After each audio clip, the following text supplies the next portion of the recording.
Seigneur, nous voulons te dire merci encore ce matin. Merci pour ce moment, merci pour ce temps que tu nous donnes de t'adorer, de te louer, de contempler ta grandeur, de contempler ta gloire et de vivre tout près de toi. Nous en sommes très reconnaissants, Seigneur. Et nous croyons que c'est toi-même qui dirige ton Église. Que ton nom soit loué. Tu vis à jamais et ton règne est infini. Ton règne n'a pas de fin, Seigneur. Béni soit ton nom ce matin.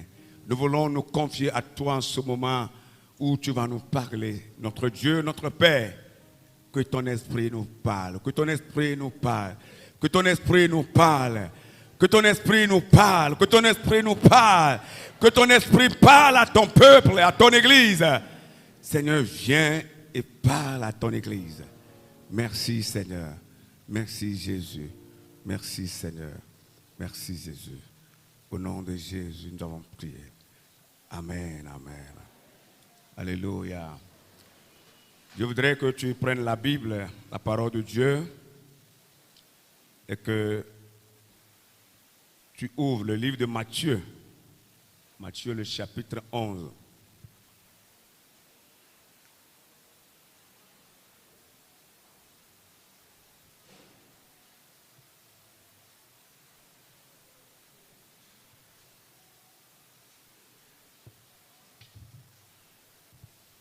Matthieu chapitre 11, nous lisons le verset 28 seulement.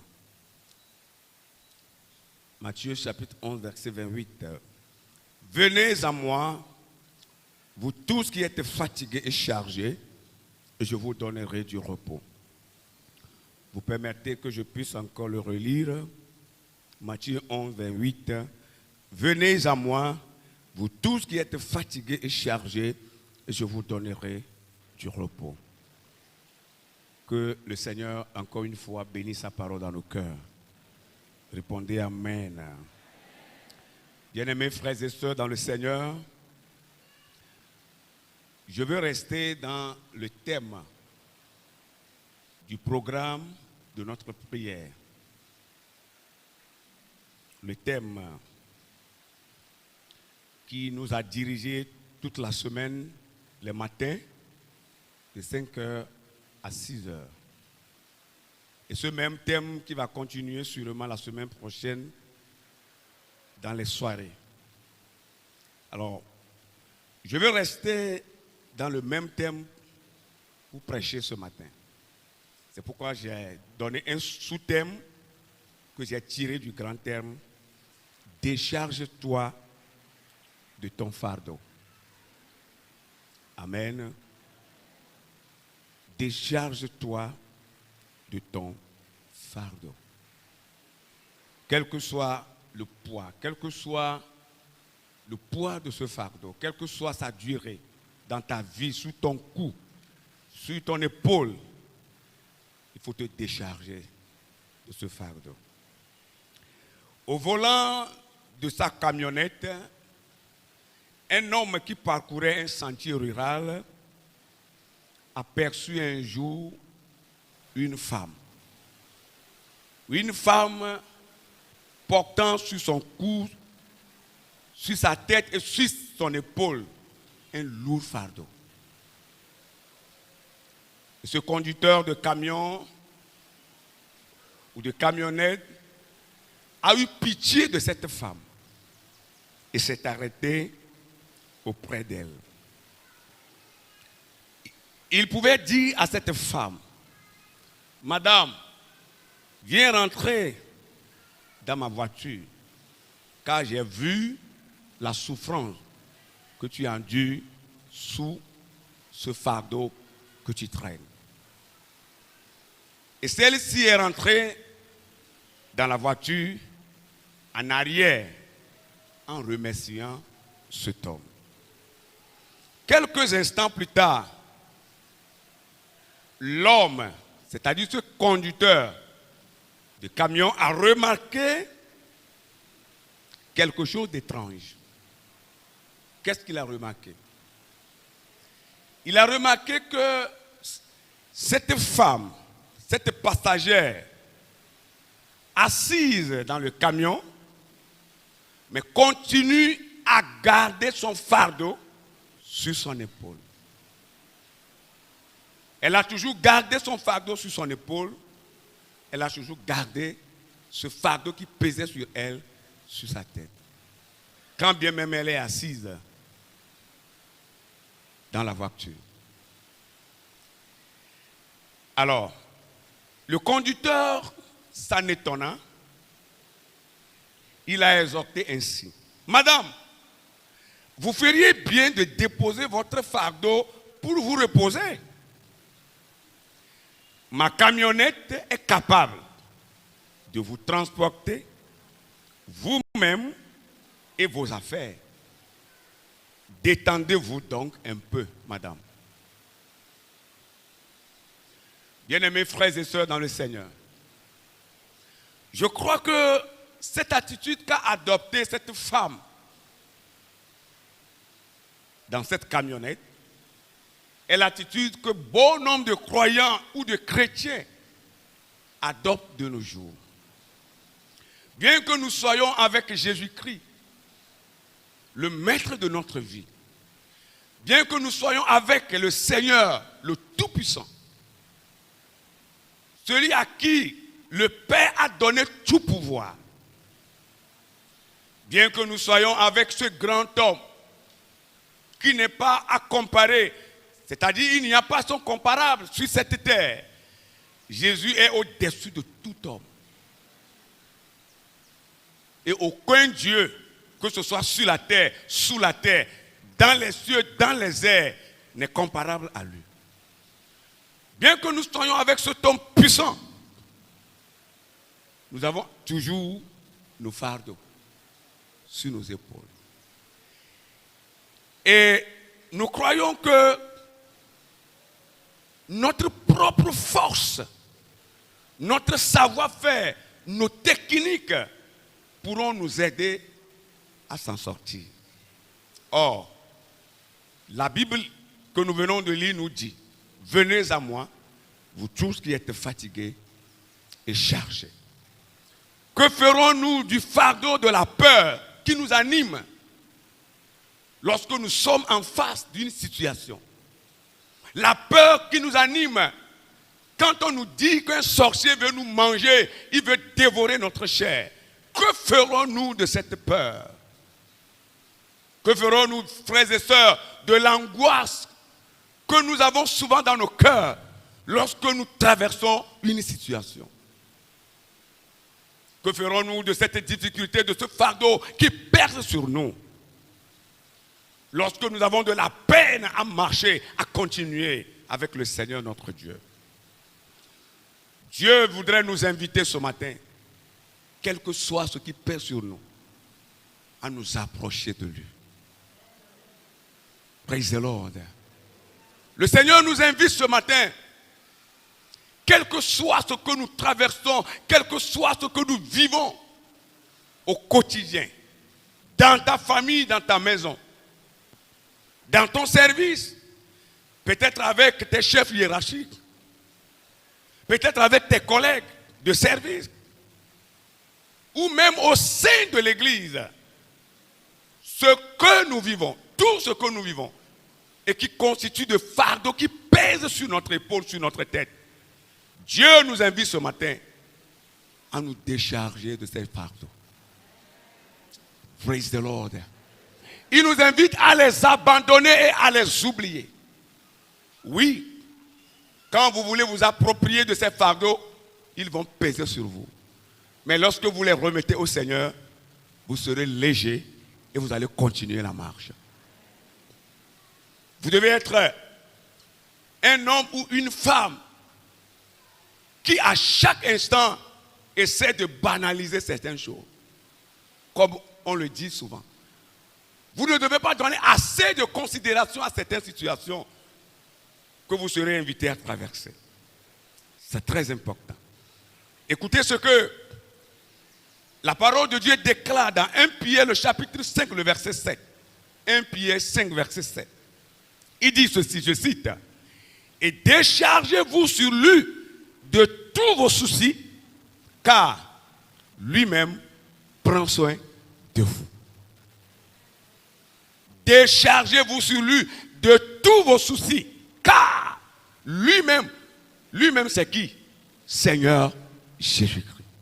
Il prend soin de vous. Quand vous devenez chrétien, vous devenez comme un enfant, un bébé. Vous me comprenez?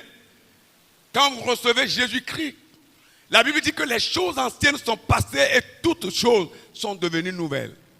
Vous devenez comme un bébé dans les mains de Jésus-Christ. Il vous prend. Il vous prend dans ses bras. Tout comme un bébé, quand il a faim, il pleure. Parce qu'il ne peut pas parler en ce moment. L'enfant n'a pas encore commencé à prononcer les mots. Alors, pour lui, sa requête qu'il doit formuler à sa maman, c'est les pleurs. Quand il a faim, ce bébé pleure. Quand il est malade, il pleure. Il a mal au ventre, il a mal à la tête, il pleure. Quelqu'un lui fait quelque chose, il ne peut pas dire ça, il pleure. Et quand le bébé pleure, l'enfant, la maman sait en même temps que l'enfant a besoin de quelque chose. Et ce que nos mamans font souvent, quand l'enfant commence à pleurer, premièrement, on lui donne à téter. Pour voir si peut-être il a faim. Si en tétant les pleurs continuent, on pose la main sur son ventre pour voir si l'enfant a mal au ventre. On regarde sur ses doigts, sur ses orteils. Quand l'enfant plie ses doigts, la maman comprend que l'enfant a mal au ventre. Quand il plie ses orteils, la maman sait, ah, l'enfant a mal au ventre. Alors elle va courir pour chercher un médicament et donner à l'enfant pour calmer la douleur. Tout ce que l'enfant veut, il n'exprime pas des pleurs. Bien-aimés dans le Seigneur, quand nous devenons chrétiens, nous sommes comme des bébés, des nouveaux-nés. C'est pourquoi la Bible parle même de la nouvelle naissance. Vous devenez nouveau. Vous n'êtes plus comme avant. Dieu vous prend comme son enfant. C'est pourquoi nous sommes même appelés les enfants de Dieu. Quand bien même vous avez un âge assez avancé, 80 ans, 70 ans, 60, 50 ou 45 ou 30 ans ou 20 ans, ou moins de ça, la Bible nous appelle tous des enfants. Pasteur, apôtre ou révérend, nous sommes tous des enfants. Et nous sommes dans les bras de Jésus. Et quand nous avons faim, quand nous avons mal au ventre, ou mal à la tête, ou nous avons avoir besoin de quoi que ce soit, ce que nous devons faire, ce n'est pas de pleurer comme un enfant pleure, mais c'est de lui dire, Seigneur, j'ai faim. Seigneur, j'ai mal à la tête. Seigneur, j'ai mal au ventre. Seigneur, regarde ce sorcier qui veut me manger. Seigneur, regarde ce démon-là. Tout ce dont nous avons besoin, ou quelle que soit notre souffrance, nous devons calmement faire appel au Tout-Puissant qui est notre Papa. Et comme la Bible dit qu'il est compatissant, il est un Dieu généreux, compatissant, Dieu d'amour et de grâce. Alors il va nous dire, mon enfant, j'ai écouté ce que tu m'as dit, prends ce que tu cherches. Praise the Lord. Est-ce que tu peux acclamer le Seigneur?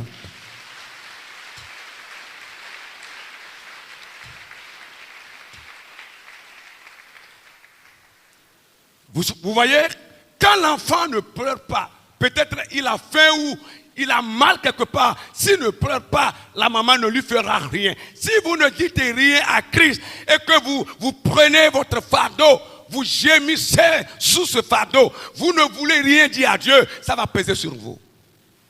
Et aussitôt dire cela, aussitôt parler de ce fardeau à votre Dieu, vous devez oublier ça.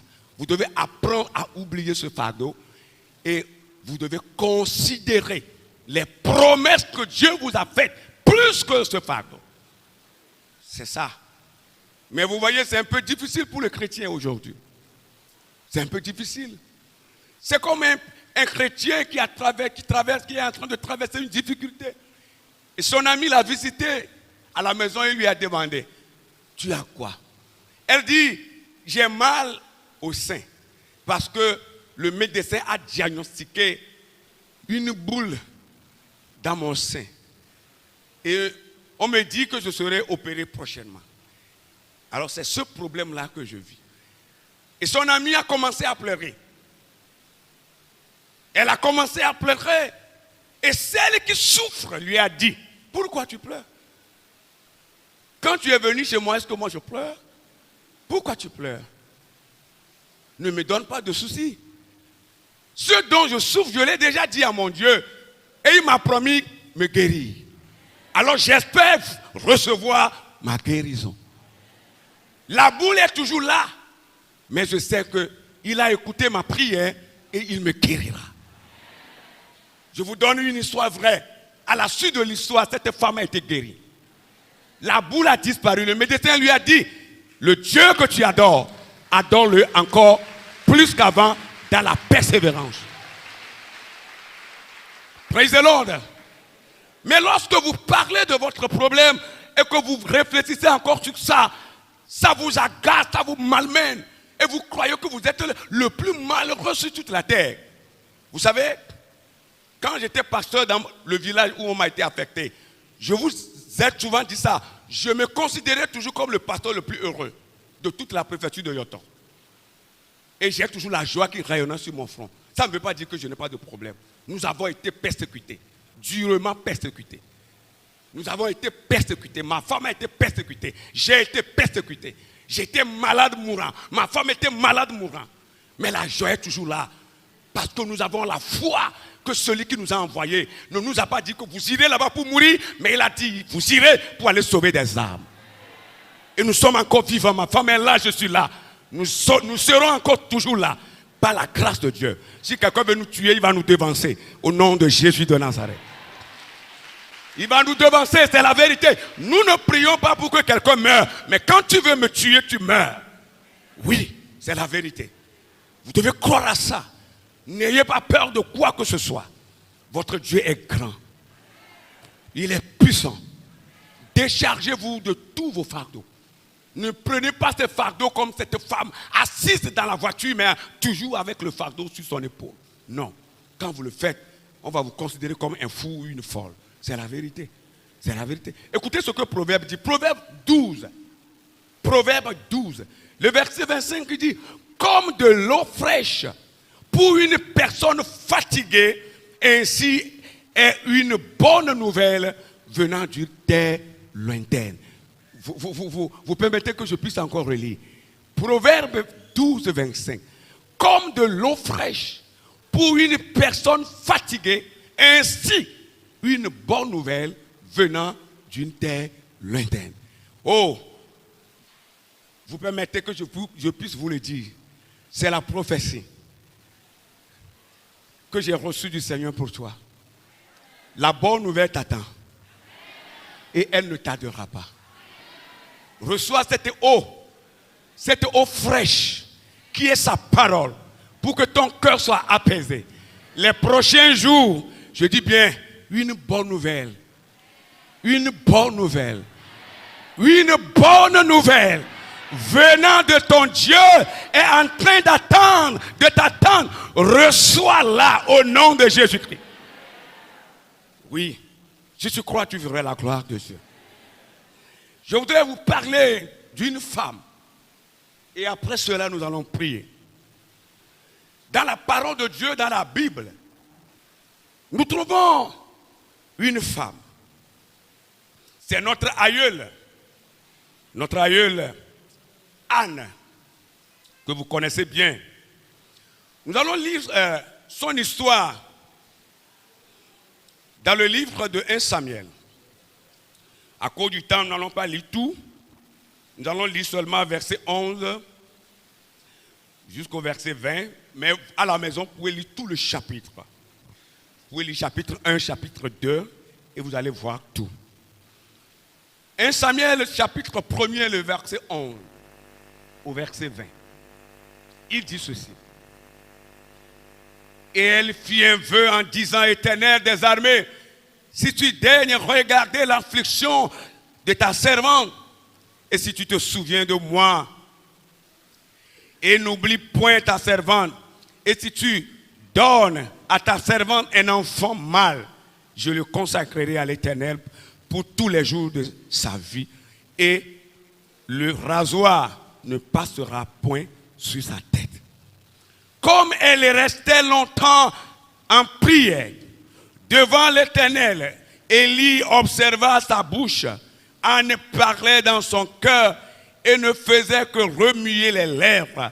Mais on n'entendait point sa voix. Élie pensa qu'elle était ivre et il lui dit, jusqu'à quand seras-tu dans l'ivresse? Fais passer ton vin. Anne répondit, non mon Seigneur, je suis une femme qui souffre en son cœur et je n'ai bu ni vin ni boisson enivrante, mais je répandais mon âme devant l'Éternel. Ne prends pas ta servante pour une femme pervertie, car c'est l'excès de ma douleur et de mon chagrin qui m'a fait parler jusqu'à présent. Élie reprit la parole et dit, va en paix et que le Dieu d'Israël exauce la prière que tu lui as adressée. Elle dit que ta servante trouve grâce à tes yeux. Et cette femme s'en alla. Elle mangea et son visage ne fut plus le même. Il se levait de bon matin et après être prosterné devant l'Éternel, ils s'en retournaient et revinrent dans leur maison à Rama. Elkana connut Anne, sa femme. Connut veut dire coucha avec sa femme. Et l'Éternel se souvient d'elle. Verset 20. Dans le cours de l'année, Anne devint enceinte et elle enfanta un fils qu'elle nomma Samuel, car dit-elle, je l'ai demandé de l'Éternel. Alléluia. Oh, alléluia. Voilà un exemple palpable, un exemple clair et net. Une femme souffrante. Et la Bible dit que Anne souffrait de la stérilité parce que son mari, qui s'appelait Elkana, les avait épousés deux. La première femme a donné beaucoup d'enfants. Elle s'appelle Pénina. Mais Anne n'a jamais donné d'enfants. J'ai entendu une dame un jour, une dame pour laquelle je priais. Elle a dit, pasteur, tu sais ce que je veux? Je suis stérile, je le sais. Mais pasteur, si Dieu pouvait m'aider pour qu'une seule fois je tombe grosse et que les gens apprennent que moi aussi je suis tombé grosse, même si cette grossesse coule après, ça ne fait rien. Seigneur, pasteur, je veux que ma honte finisse. Dieu va essuyer tes larmes. Alléluia. Dieu va essuyer tes larmes. Ce n'est pas que tu vas tomber grosse et la grossesse va couler, mais ça va rester dans ton ventre. Et tu vas accoucher. Vous voyez, Anne est passée par cette situation. Et la Bible dit que souvent, au cours de la prière, sa épouse Pénina prodiguait des paroles de mortification pour l'irriter, pour irriter le cœur de Anne. Mais comment est-ce qu'on peut être la femme de ce grand homme Elkana que tout Israël connaît et ne jamais concevoir et ne jamais donner d'enfant? Vous voyez les mortifications qu'elle prononçait contre sa épouse Anne. Comment on peut être cette femme-là qu'on a mariée plusieurs années et on n'a jamais donné d'enfant? Et elle disait cela pour irriter Anne, pour mettre le cœur de sa épouse Anne dans la douleur. Et elle a subi tout ça là. Je me rappelle un jour, une dame me disait dans leur service, comme tout le monde sait qu'elle n'a pas d'enfant, celles qui ont d'enfants dans le même service, à 17h, avant de repartir à la maison, chacun d'entre elles commence à parler. L'autre appelle sa voisine. Voilà, nous allons rentrer tout à l'heure. Je vais aller donner du lait à mon enfant. Je vais aller faire manger à mes enfants. Chacune dans ce service essaie de parler de sa famille. Juste pour que celle-là qui est notre sœur, qui n'a jamais eu d'enfant, puisse s'irriter et se mettre toujours en colère. Et elle a subi ça plusieurs années. Ça peut arriver, bien-aimé, où une situation refuse de vous quitter.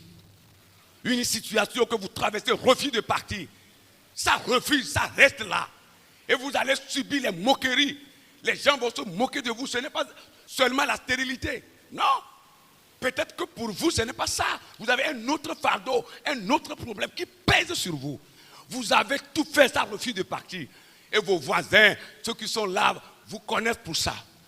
Oui, on peut même vous surnommer Nyekonekoria. Vous comprenez ça, Nyekonekoria? Ça veut dire que tu n'as pas de panne et que c'est le même panne que tu portes. Dans notre jargon, on dit ça, Nyekonekoria. C'est moi seul que tu trouves. Si je peux traduire ça en français comme ça. Et Nyekonekoria, quand la dame passe, tout le monde se moque d'elle. Nyekonekoria, Nyekonekoria. Ou bien Tegbelagoya. Et tu vas traverser tout ça. Dieu va se taire. Parce que ton miracle sera grand. Oh, alléluia. L'humiliation sera grande. Et le miracle aussi sera grand. Pour que le nom de ton Dieu soit glorifié. Anne n'avait rien dit. Elle a tout subi. La Bible ne nous a jamais dit que Anne s'est querellée avec sa épouse Pénina. Non. Elle souffrait au-dedans d'elle. Dans son âme, dans son cœur. Mais elle ne disait rien. La Bible dit même que lors des sacrifices, des fois, Elkana, son mari, lui donnait beaucoup de portions de viande pour la calmer. Parce qu'elle autre n'a pas d'enfant. Celle qui a d'enfant, on lui donne peut-être 2 morceaux de viande après chaque sacrifice. Mais pour Anne, on lui donne le double, 4. Elle prenait cette viande, mais elle a toujours l'amertume parce qu'elle se disait avec qui je vais manger tout ça là. Elle autre a pris pour aller manger avec ses enfants. Moi, je vais manger avec qui maintenant? Et elle avait toujours cette douleur. Mais un jour, Anne a décidé d'en finir avec ce problème. Elle a décidé de se déverser devant son Seigneur. Elle a décidé de se décharger, de décharger ce fardeau sur son Dieu. Oui, c'est ce que tu dois faire. C'est ce que tu dois faire. Alléluia. Le temps est arrivé. Il est temps pour que tu te lèves et que tu décharges ton fardeau. Tu as subi cela, ça fait longtemps. Tu t'es agacé, tu as pleuré, tu as gémi. Ça a trop duré. Il faut prendre la décision. Tu vas te lever promptement pour te décharger définitivement de ça. Sur le Seigneur, sur ton Dieu. Tu vas dire, c'est fini. Oui, j'en ai assez, c'est trop. Trop, c'est trop. Je vais délaisser ces fardeaux-là et être libéré. Le temps est arrivé pour toi. Praise the Lord. Ça suffit. Alléluia. Dis à quelqu'un qui est à côté de toi, ça suffit. Dis-lui encore une fois, ça suffit. Dis-lui encore une fois, ça suffit. Oui, ça suffit, tu dois te décharger.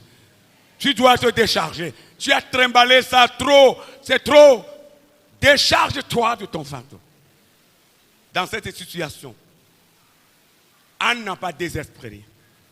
Mais je vais vous donner quelques qualités que nous avons trouvées dans la vie de Anne et nous allons prier. Malgré la souffrance, les pleurs, les gémissements, les mots de mortification, pour la mettre à terre, malgré tout ça là. Anne, la première qualité que nous pouvons trouver dans sa vie, c'est qu'elle a toujours gardé la foi. Dites Amen. Elle a gardé la foi. Elle n'est pas allée demander l'enfant ailleurs. Elle n'est pas allée consulter un marabout, un charlatan. Mais elle a toujours gardé la foi. C'est ce que tu dois faire. Quoi qu'il en soit, même quand la vie semble orageuse, tout est orageux, tout est flou devant toi, rien ne va. Garde la foi, ne désespère pas, ne quitte pas la foi. Ne va pas consulter les démons, ni les charlatans et les marabouts. Garde toujours la foi, ça va changer. C'est la parole de Dieu qui le dit. Hébreux chapitre 11, le verset 1er. Il dit la foi c'est une ferme assurance des choses qu'on espère et une démonstration de celles qu'on ne voit pas. Vous voyez, la foi c'est une ferme assurance des choses qu'on espère et une démonstration de celles qu'on ne voit pas. Et quand tu descends un peu dans le verset 6, la Bible dit, or, sans la foi, nul n'est agréable à Dieu. Il faut que celui qui s'approche de Dieu croit que Dieu existe et qu'il récompense ceux qui le cherchent. La manière dont tu cherches Dieu dans la foi, tu seras récompensé de cette manière. Alléluia. Une autre qualité que nous trouvons dans la vie de cette aïeule, nous voyons aussi le courage dans le cœur de Anne. Vous voyez, tout homme de foi, toute femme de foi est toujours courageux et courageuse. Quand vous avez la foi, le courage est là. Oui. Même quand on vous pousse et que c'est fini. Les gens n'espèrent que la mort vous a poussé. Vous êtes partis loin. Même quand on crie, vous ne pouvez pas entendre le son d'un homme. Et personne n'espère que vous allez revenir encore. On vous voit déjà à la tombe. Vous voyez? Mais quand le courage est là, vous allez toujours vous voir parmi les vivants. Oui, c'est la vérité. Amen. Elle a été courageuse malgré tout. Est-ce qu'on peut trouver encore des femmes, des hommes, des jeunes filles, des jeunes gens courageux au sein de l'Église? Est-ce qu'on peut encore les trouver? Une autre qualité que nous pouvons identifier dans la vie de Anne, elle est restée attachée à son Dieu. Elle a cultivé la fidélité. Elle est toujours attachée à Dieu. Que le problème ne t'amène pas loin de Dieu. Dis Amen. Le problème que tu vis, que cela ne t'amène pas loin. Mais plutôt que le problème t'aide à être encore plus attaché à Dieu. Oui. Il y en a qui prennent Dieu comme la parasole ou le parapluie. C'est quand il a la pluie là, ils tiennent ça.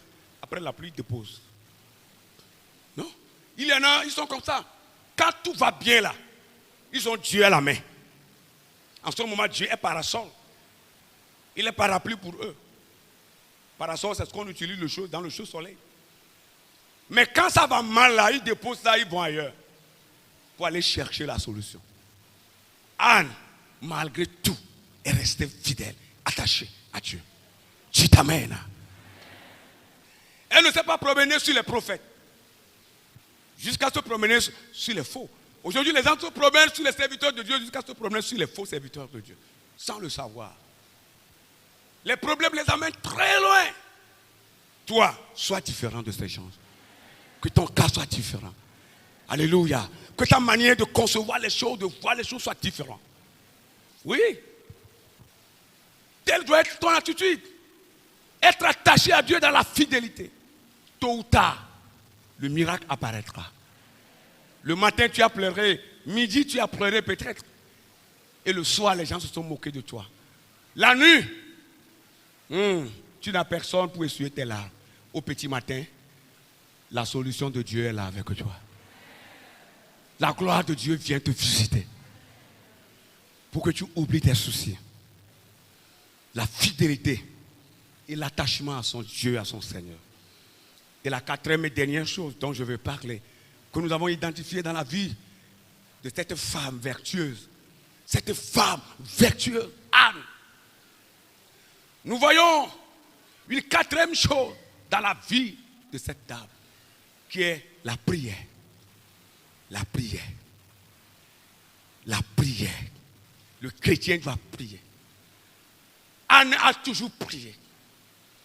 Pour pouvoir déverser son cœur auprès de son Dieu, auprès de son Seigneur. Vous devez aimer la prière. Si vous voulez avoir la victoire dans tous les domaines de votre vie, aimez la prière. Priez. Aimez la prière. Quand on vous invite pour la prière, venez. Ne paraissez pas. Ne restez pas chez vous. Vous devez toujours prier. Pour le chrétien, il n'y a pas une prière de trop. Pour le chrétien, il n'en a pas ça. Il n'y a pas une prière de trop où on va dire tu pries trop. Non, pour le chrétien, il n'en a pas ça. 1 Thessaloniciens, ce sont les paroles de Paul, les paroles que Paul a reçues du Seigneur. 1 Thessaloniciens chapitre 5, le verset 17. Paul a dit quoi? Priez sans cesse. Priez sans cesse. Vous voyez? Vous devez prier sans cesse. Prier sans cesse veut dire prier toujours, prier continuellement, prier sans repos. Et c'est le chrétien à qui Dieu adresse ce message. Priez sans cesse. Anne est une femme vertueuse, mais une femme de prière. Praise the Lord. Est-ce que tu es avec moi? Jérémie 33, le verset 3. Il dit, invoque-moi, je te répondrai.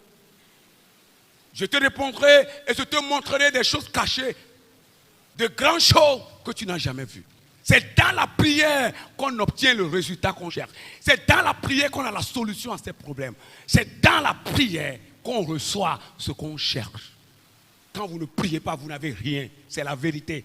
Quand vous ne priez pas, vous n'avez rien. À moins que vous avez une autre voie, une mauvaise voie, par laquelle vous passez pour obtenir ce que vous cherchez. Mais si vous voulez vivre avec Dieu, recevoir de Dieu tout ce que vous cherchez, c'est par la prière. Et c'est une prière sans cesse. Avant de finir, écoutez ce que la parole de Dieu déclare. La Bible dit que le sacrificateur Élie a béni cette femme. Il lui a dit, madame, va. Je ne sais pas que tu es en train de déverser ta douleur à Dieu. Je croyais que tu es ivre. Tu as bu de l'alcool. Mais va. Va. L'année prochaine. Parce que la grossesse va faire 9 mois. Si c'est 1 mois, il allait lui dire. Va. À l'année prochaine. Tu auras l'enfant que tu cherches. Puisque Anne avait demandé un garçon. Elle avait demandé un garçon. Et le sacrificateur a réitéré cela. Ce n'est pas les prophètes de nos jours qui voient autre chose à la place d'une autre chose. Le sacrificateur était précis, malgré son âge avancé. Hey, assis sur place, il ne pouvait pas se déplacer. Il est fatigué assis sur place. Mais il voit, il entend. Alléluia. Madame, va. Dieu a exaucé ta prière. À l'année prochaine, tu auras ton enfant. Et la Bible dit, le visage de Anne a changé. Elle a mangé, elle a bu, elle s'est lavée. Et elle est repartie avec son mari à Rama. Et la Bible dit, les temps venant, Elkana coucha avec sa femme, Anne, et celle-ci tomba grosse. Et elle donne un enfant. Et elle a surnommé cet enfant Samuel, parce qu'elle se disait, c'est de l'Éternel que je l'ai demandé. Ton Samuel est en route comme ça. Alléluia. Ton Samuel est en route comme ça. Si tu crois, si tu as la même foi que Anne, si tu peux prier comme Anne, si tu peux être fidèle comme Anne, si tu peux être attaché à ton Dieu comme Anne, je dis bien, ton Samuel est en route. Étends ta main et saisis-le. Ton Samuel peut être ton emploi. Ton Samuel peut être le rétablissement de ton foyer. Ça peut être ton mariage, ça peut être l'enfant que tu cherches. Ton Samuel peut être ce voyage que tu as tant entendu. Ton Samuel peut être tout ce que tu cherches de Dieu. Deutéronome dit ceci. Deutéronome, le chapitre 31, le verset 6 dit ceci. Il dit, fortifiez-vous, ayez du courage, ne craignez point et ne soyez point effrayés devant eux, car l'Éternel, ton Dieu, marchera lui-même avec toi. Il ne te délaissera point. Il ne t'abandonnera point. Que Dieu bénisse son Église. Je crois à ce que je prêche. Le Dieu qui a agi hier, agit encore aujourd'hui. Va agir encore pour toujours. Si toi aussi tu crois, si nous croyons, nous verrons les mêmes gloires que nos prédécesseurs dans la foi ont vécu avec ce grand Dieu. Soyez fortifiés et soyez bénis. Rien n'est tard si la vie se prolonge. Ça va changer. Tout ira pour le bien. Et nous donnerons la gloire à notre Seigneur.